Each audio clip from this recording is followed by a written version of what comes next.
रात बहुत गर्म थी, जैसे कि कोई आपके पसीने को गैसोलीन की तरह आपकी त्वचा से चिपका जाए।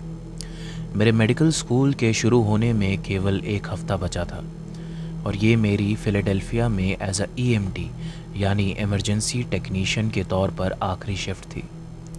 मैं अपने मेडिकल स्कूल के शुरू होने और ज़िंदगी को पीछे छोड़ने के लिए बहुत एक्साइटेड थी, पर तभी हमें रात को 2 बजे एक इमरजेंसी कॉल आती है। मैं और मेरा सहायक डैन एक दूसरे की तरफ देखकर सर हिलाते हैं और मैं फ़ोन उठाती हूँ। वो एक ओवरडोज़ की खबर थी, जो कि फ़िलाडेल्फिया में रात के समय काफ़ी कॉमन थी। मैं और डैन तुरंत अपनी वैन में बैठकर पेशेंट को असिस्ट करने निकल जाते हैं।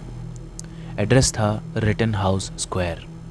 जब हम वहाँ पहुँचते हैं तो मैं अपने बैग से किट निकालती हूँ और पेशेंट को देखने लगती हूँ। एक बॉडी नहीं थी, बल्कि पार्क के उस बेंच पर 2 बॉडीज़ पड़ी थी, जिसमें से एक बॉडी दूसरे की गोद में पड़ी थी। चांद की चमकती रोशनी में दोनों की शक्ल साफ दिख रही थी। उनमें से एक लड़का था जिसकी उम्र 20 साल के करीब थी और एक लड़की थी जो कि उसके गोद में बैठी थी। वो भी उसी की उम्र की लग रही थी। उन दोनों की स्किन बिल्कुल पीली पड़ चुकी थी।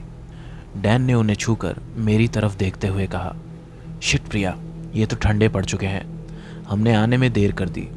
मुझे उस वक्त केस बंद कर देना चाहिए था और वापस लौट जाना चाहिए था, पर मैंने उन्हें चेक करना शुरू किया। अगर थोड़ी सी भी उम्मीद बची हो तो हम ट्राई क्यों ना करें, मैंने ऐसा सोचा। उस लड़की ने मेरा ध्यान सबसे ज़्यादा आकर्षित किया क्योंकि वो उन दोनों में सबसे ज़्यादा सफ़ेद लग रही थी। उसका रंग बिल्कुल ऐसा था जैसे तूफ़ान के आने से पहले बादलों का हो जाता है। उसे जब मैंने सीधा किया तो मेरी आंखें खुली की खुली रह गईं। उसकी छाती और उसकी गर्दन पर कई सारे काटने के निशान थे। वो किसी जानवरों के जबड़ों से बड़े थे, बल्कि इंसानी लग रहे थे। उसके ज़ख्मों पर खून जम चुका था और काटने के आसपास की स्किन और हल्के रंग की हो गई थी। मैं जब उस लड़की का हाथ पकड़ने गई तो उसकी आंखें अचानक खुल गईं और उसने मेरा हाथ कस के पकड़ लिया। उसकी पकड़ बहुत मजबूत और ठंडी थी। एक ही झटके में उसने मुझे अपनी तरफ खींचा और अपने नुकीले दांतों से मेरी गर्दन पर हमला कर दिया।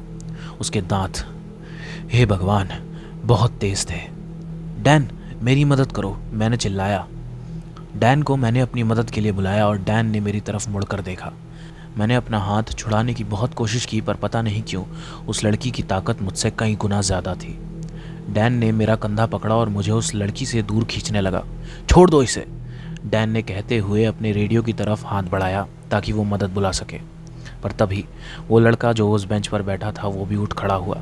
उसकी आंखें एकदम सफ़ेद थी, जैसे मानो कि कोई मरा हुआ इंसान उठने की कोशिश कर रहा हो। उस अजीब लड़की ने मेरे कान की तरफ आकर धीमी आवाज़ में कहा, बहुत ठंड है। उसकी आवाज़ खराश से भरी हुई थी। उसके बाद वो मेरे ऊपर कूद गई और मेरे हाथ पर ज़ोर से काटना शुरू कर दिया। मैं दर्द से करा रही थी और उससे बचने के लिए मैंने ज़ोर से उसके मुंह पर मुक्का मारा, मगर उससे उसे ज़्यादा फ़र्क नहीं पड़ा। डैन ने फिर अपनी फ्लैश लाइट को उसके मुंह पर घुमाकर तेज़ी से मारा और वो पीछे गिर गई। हमें यहाँ से निकलना होगा, डैन ने चीखते हुए कहा। मैं जैसे तैसे लड़खड़ा कर खड़ी हुई और हम दोनों गाड़ी की तरफ भागे। मैं डैन को चाबी फेंकती हूँ और हम दोनों गाड़ी के अंदर बैठ जाते हैं। मैं रियर व्यू मिरर से उन दोनों को पीछे खड़े हुए देख सकती थी। उनकी गर्दन अजीब तरह से टेढ़ी टिकी हुई थी और उनके चेहरे पर एक लंबी मुस्कान थी। गाड़ी चलाओ, मैंने डैन से कहा और डैन ने गाड़ी तेज़ी से चलानी शुरू की। हम सीधा वहाँ से हॉस्पिटल गए। काफ़ी दवाइयाँ लेने के बाद भी उस लड़की के काटने का ज़ख्म भरा नहीं। मेरे हाथ का रंग भी कम होता जा रहा है और बुखार तेज़ है, पर उससे भी ज़्यादा बुरा यह है कि मिरर में मेरी आंखें बदल रही हैं। उनका रंग सुर्ख लाल हो गया है और रात में मेरा शरीर ठंडा पड़ जाता है और मेरी तलब बढ़ती जा रही है। मैं कुछ नहीं करना चाहती, बस एक चीज़ के अलावा, जो कि है मुस्कुराना।